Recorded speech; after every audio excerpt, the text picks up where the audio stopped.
El 16 de enero de 1943, en algún punto del frente oriental, un cirujano militar alemán le dice a un soldado que va a operarle la pierna sin anestesia. El soldado cierra los ojos, pero entonces el médico saca una botella de vidrio verde, oscura, con la cabeza de un ciervo en la etiqueta. Le da 3 tragos. Luego empieza a cortar. Esa botella no era vino, no era morfina, era Jägermeister. Y lo que nadie te cuenta es que ese mismo licor que los nazis usaban como sedante de guerra, esa bebida creada por un aficionado a la caza que se afilió al partido de Hitler, se convertiría décadas después en el chupito más pedido en las universidades de Estados Unidos, pedido por los hijos de los hombres que habían derrotado a esos soldados. Cuando termines de ver esto, vas a mirar diferente cualquier botella verde que hayas pedido en un bar, porque lo que hay dentro no es solo licor de hierbas, es 80 años de política, guerra, marketing salvaje y una de las reinvenciones más improbables en la historia de las bebidas. Corría el año 1878. En Wolfenbüttel, un pueblo de la Baja Sajonia rodeado de bosques y con más historia que habitantes, un hombre llamado Wilhelm Mast abrió una fábrica de vinagre. No cualquier vinagre, el que usaban las minas de la región para sus procesos industriales. No era glamuroso, era exactamente lo que parece. Pero Wilhelm tenía un hijo, se llamaba Kurt. Y Kurt Mast no pensaba en vinagre, Kurt pensaba en hierbas. Desde adolescente se encerraba en el laboratorio familiar mezclando extractos, raíces, flores y especias con la concentración de un alquimista medieval que hubiera estudiado química moderna. Cuando el negocio familiar quebró en 1922, Kurt ya llevaba años trabajando en algo, una fórmula, un elixir, algo con 56 ingredientes naturales cuya composición exacta nunca ha sido revelada. Solo hay 3 personas en el mundo que conocen la fórmula completa, solo 3.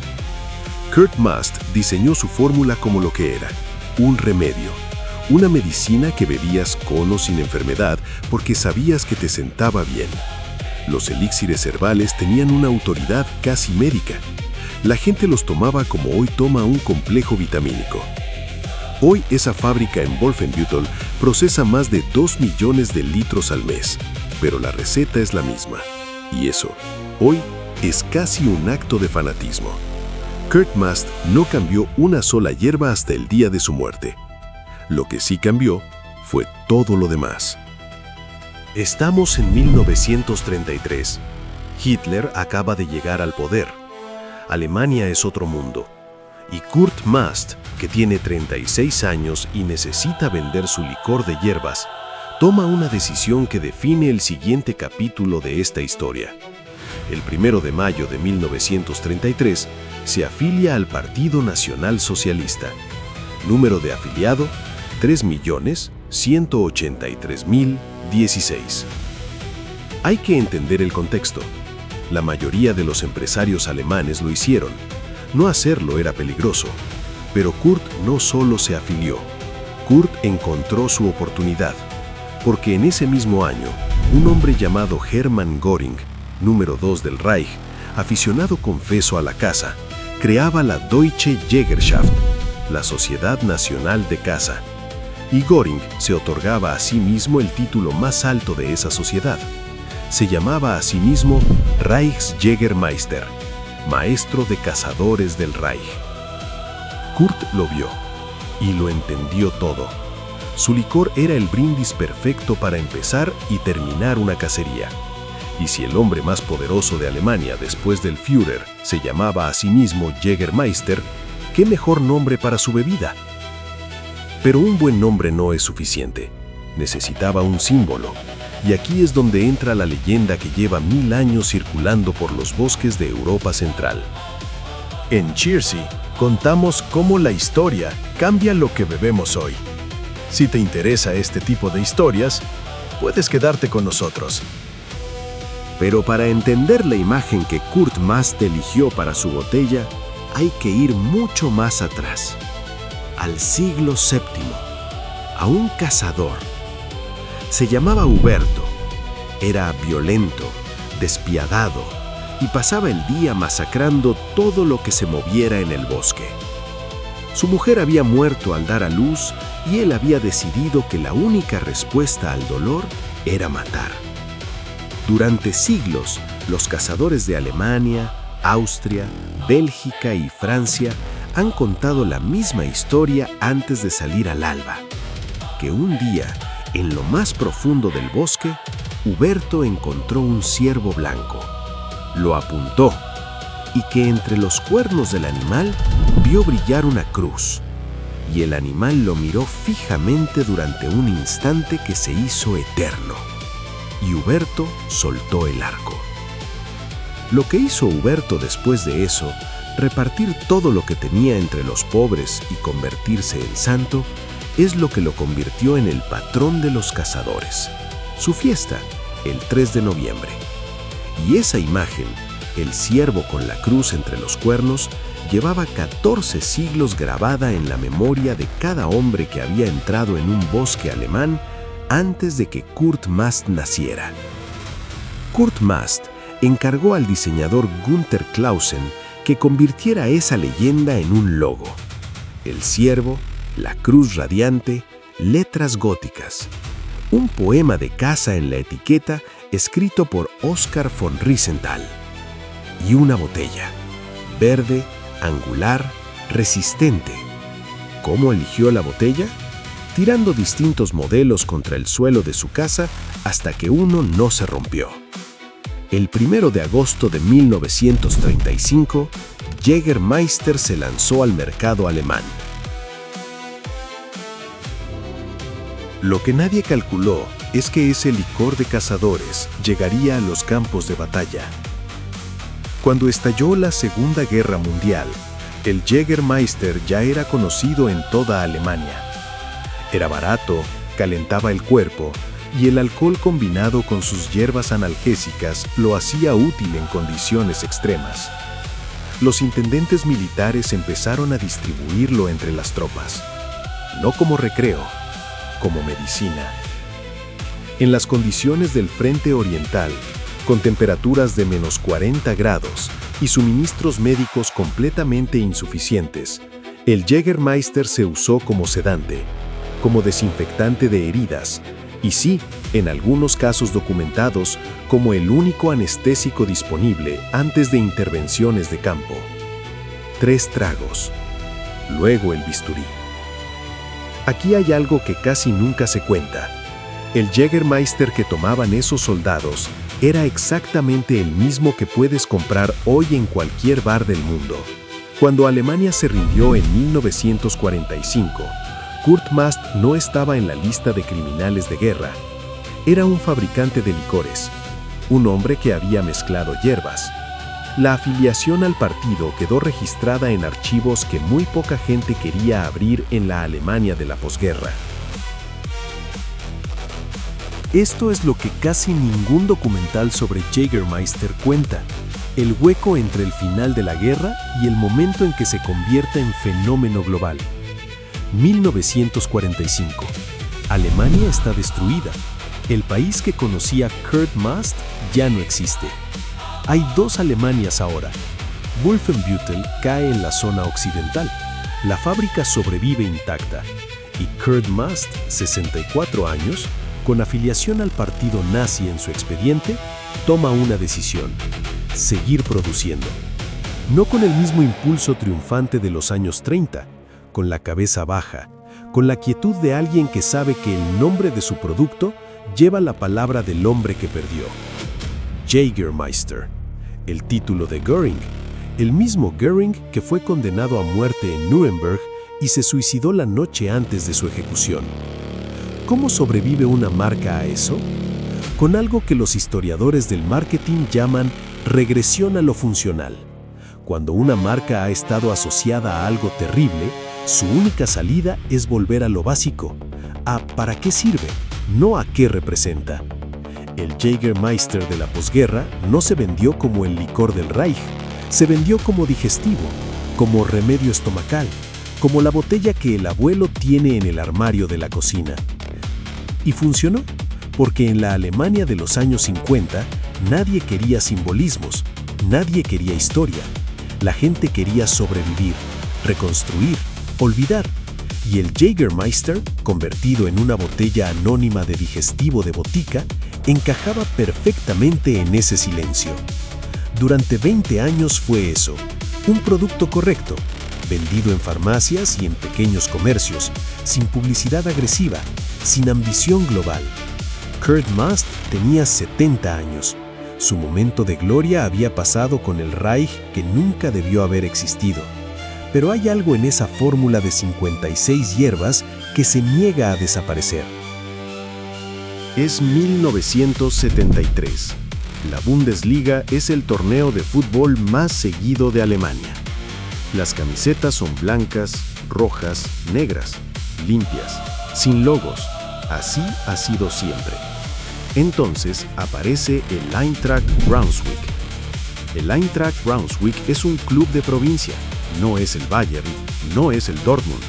Es un equipo que necesita dinero con urgencia y que recibe una llamada de la empresa Mast, la que hace ese licor de ciervo, la del digestivo del abuelo. La propuesta es simple: les damos dinero, a cambio ponéis el ciervo en la camiseta. La Federación Alemana de Fútbol dice que no, que es imposible, que eso nunca se ha hecho, que nunca se hará. El Eintracht Braunschweig convoca a asamblea. 145 votos a favor, 7 en contra.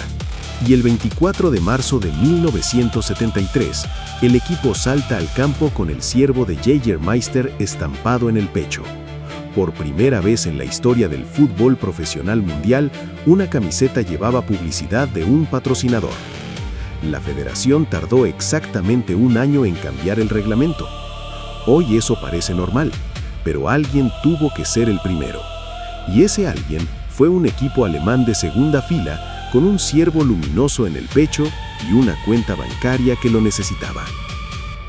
En 1974, un hombre llamado Sidney Frank firmó un contrato para importar Jägermeister a Estados Unidos.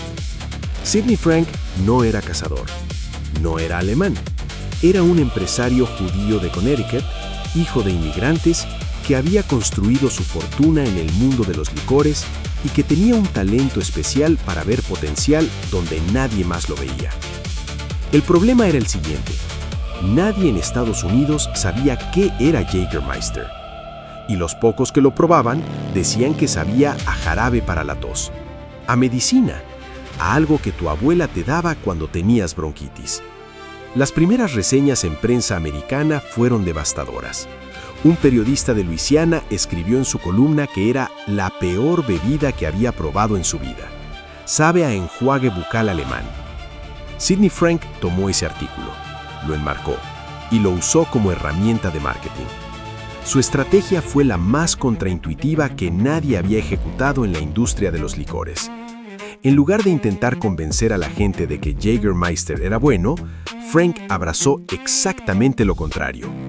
Contrató a chicas jóvenes, las llamó Jägerettes y las envió a bares universitarios de todo el país. No a bares de lujo, no a cócteles de Manhattan, a los bares más sucios y ruidosos de los campus universitarios de Luisiana, Texas y Carolina del Norte.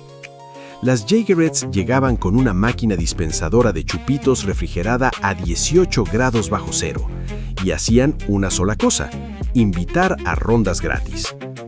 ¿Qué hace un universitario americano cuando le invitan a un chupito helado gratis? Lo bebe y después pide otro, y después empieza a asociar ese sabor con esa noche, con esos amigos, con esa fiesta. Frank entendió algo que los departamentos de marketing de las grandes destilerías no entendían. La gente no recuerda lo que bebe, recuerda cómo se sintió mientras lo bebía. Para 1990, Jägermeister vendía en Estados Unidos más de 1 millón de cajas al año. Una bebida de cazadores alemanes había conquistado los bares universitarios de América. Pero Sidney Frank no se detuvo en las universidades, porque había otro lugar en Estados Unidos donde la gente bebía sin inhibiciones, gritaba en idiomas que no entendía y no le importaba absolutamente nada lo que pusiera en la etiqueta: los festivales de rock. En los años 90, Jägermeister se convirtió en el patrocinador oficial de las bandas de metal más importantes de la escena americana: Slayer, Metallica, Pantera, Motorhead. El ciervo gótico y las letras medievales encajaban perfectamente con la estética del metal sin que nadie tuviera que explicar nada. Era oscuro, era alemán, era extraño, perfecto. Y entonces llegaron los años 2000, y con ellos una bebida nueva que se extendió por los bares de todo el mundo como una pandemia química: Red Bull. Alguien en algún bar del mundo mezcló Jägermeister con Red Bull y descubrió que el sabor amargo y herbal del Jäger, combinado con el dulce artificial y la cafeína del Red Bull, creaba algo que no sabía exactamente bien, pero que tampoco sabía exactamente mal, que te despertaba mientras te relajaba, que te daba energía mientras te quitaba las inhibiciones. Lo llamaron Jäger Bomb. Y en menos de 5 años, era el cóctel más pedido en discotecas de 20 países distintos. Una receta de los años 30, una estrategia de los 70, un festival de metal, un chupito helado, una lata de Red Bull. Así se construye un fenómeno cultural del siglo XXI. Hoy Jägermeister vende 70 millones de botellas al año en más de 140 países. La receta sigue siendo la misma que Kurt Mast perfeccionó en los años 30. La Tap Machine, la máquina que mantiene el licor a 18 grados bajo cero, está instalada en decenas de miles de bares en todo el mundo. El frío no es un capricho de marketing. El frío es lo que hace que funcione. A temperatura ambiente, el Jägermeister sabe exactamente a lo que es: un digestivo medicinal de los años 30. Helado, las hierbas se amortiguan, el alcohol se suaviza, y lo que queda es algo que tu cerebro clasifica como diferente e intenso, pero no como medicamento. Kurt Mast lo diseñó para tomarse en caliente, junto a una chimenea, después de una cacería en el bosque. Sidney Frank lo rediseñó para tomarse helado, en un vaso de chupito, en un bar universitario de Luisiana. Sidney Frank murió en 2006, billonario. Antes de morir creó otra marca que valdría más que todo lo que había hecho antes: Grey Goose, el vodka que inventó la categoría vodka premium de la nada, sin un solo argumento técnico que lo justificara. Solo marketing, solo percepción, solo la misma intuición que había aplicado al Jäger. Kurt Mast murió en 1976. No llegó a ver lo que su digestivo de 56 hierbas se convertiría. No llegó a ver las Jägerettes. No llegó a ver el Jäger Bomb. No llegó a ver los 70 millones de botellas. Solo dejó la receta. Y 3 personas en el mundo que saben exactamente qué hay dentro. Si esta historia te ha volado la cabeza, dale a like y compártela. Aquí contamos la historia que huele a bosque y a chupito de madrugada. Hasta la próxima.